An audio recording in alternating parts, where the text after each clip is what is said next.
Hey, what's up, y'all? Big Grizz here. This gonna be a quick intro because I was already planning to make a video like this, but I decided I might as well just do it right now to get it out the way because I'm going to the range right now anyway. So this video, I'm just going to test out my new toys, man. And I don't know if y'all been watching the shorts, but I bought. Christ, I can't even talk. I built a brand new AR 16-inch barrel, and I bought a Shotty. So we're gonna test them boys out. But let's get straight into the video, bro. No fucks. AP pull up to the crib, he better duck. I told P if he pull up to this truck, he gon' get turned to a pack of runs. Yeah, nigga fuck Coco too. If he run up, he get sent to the sun. Only Coco I know is. So I made it to the range, and when I tell you it's packed out here, bro, like I never seen this much people here. I guess it's just shooting season. But without all that talking, bro. Well, matter of fact, it is cold out here in Michigan. That's why you see me with this beanie on, and I'm finna have on gloves. But other than that, let's just get straight to shooting, bro.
Bro, every time I shoot, my optic get unwind.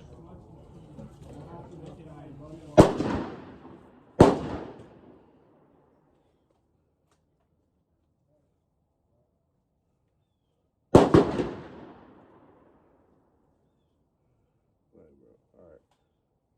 It's dead center now.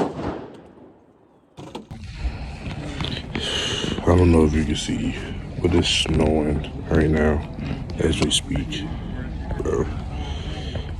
Well, it's not as busy at the range as I thought. But now I'm finna shoot the Shotty 12 gauge.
All right, man. I just wrapped up at the range, and I didn't bring any of the targets with me, cause with the shotgun, I hit the target twice, and with the AR, I only hit it like 3 times, and it wasn't even like nowhere near the black part of the ring. I came out here thinking I don't gotta get it zeroed in. I think I did good enough at the house. I'll never make that mistake again. I'm finna go get my AR zeroed in before I drive down to South Carolina, because I would not make a fool of myself in front of the family. But other than that, for that being my first AR build, I think like it runs smooth. I'm gonna clean it once I get to the house. I was gonna clean it after I got done shooting, but it's snowing. It's cold as hell outside. But for the shotgun, I'm not gonna lie, it was blowing my shoulder off the bone. I can't even cap to you. That was my first time ever shooting a shotgun. So yeah, now I know what to expect next time I take it to the range. But I really wanted to go show my toys off today, and I got a bunch of compliments from people on the AR and the accessories and how it's built and all that. So I'm grateful for that. But I noticed y'all been showing a lot of love to the page, and I want to thank y'all for that. I want y'all to keep showing love, and I'm gonna try to keep being consistent for y'all every time I do something. So appreciate y'all. Like, comment, subscribe, and comment what else y'all want to see on this page, because I will try to make it happen for y'all, I promise. Also, y'all notice dang, y'all notice how I got some real electric earmuffs now? Because y'all got on me last video for wearing them Harbor Freight headphones, so I had to go buy some new ones. I bought the legit ones, the Walkers, you feel me? Not passive, electronic. And I got some Tac Lab Reaper gloves. But that's one of my favorite buys. I think I saw it from Johnny Q. He put me on. So I don't want nobody else to say that they show me those gloves. Johnny Q on YouTube showed me those gloves, and that's why I got it. But deuces.